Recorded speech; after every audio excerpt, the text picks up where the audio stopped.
So you guys know I'm a super geek by if you watched a lot of these videos, if you're working with STAR community clients or children of STAR community. This one is the Zoology Kit. So in the Zoology Kit, we gave you an owl pellet dissection as part of the Zoology Kit. So if you know anything about owls, they are birds of prey. In birds of prey, when they eat the whole animal. They don't chew it. They don't, break it up into pieces. They swallow it.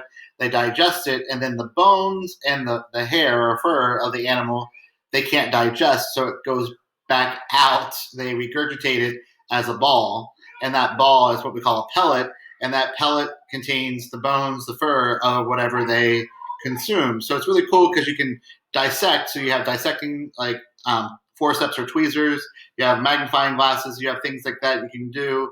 You can actually pull apart those owl pellets and see the skeletons of organisms that they ate. And it's really cool because you can classify them and go through it that way so they can look at the different organisms in the bones and count how many skulls did they find, how many different ribs or different types of bones they found.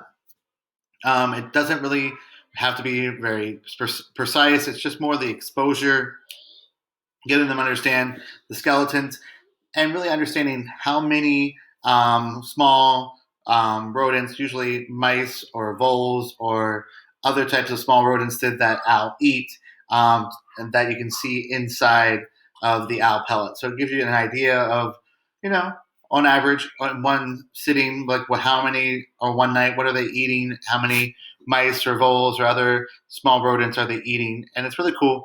Some people think it's gross, but I think it's really cool to see and understand a little bit more about the animals that are in our ecosystem. So enjoy. I'll probably do another video and go over a little bit more the procedures of doing the owl pellet, because it's a little bit more. You can do it, pretty precise and like have step by step how to do it.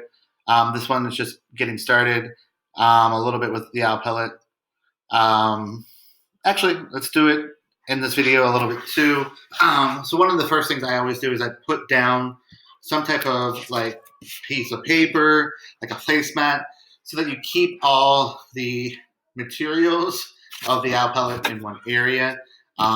It's really nice that way. This would be something really good to do on a virtual support where you can send out owl pellets to everyone with the forceps and the magnifying glass, and everyone can do it together, and they can classify, they can talk about the number of skulls that they find, but it's really not much more difficult than just using those forceps and pulling the hair. You might want to wet it a little bit sometimes to wet the hair.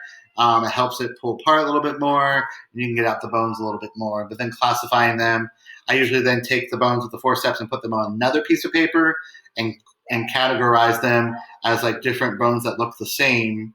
And then at the end, if you want to, so it's a disarticulated skeleton. That means it's all pieces all over the place. You can articulate the skeleton again and try to have them put together the skeleton of the animal.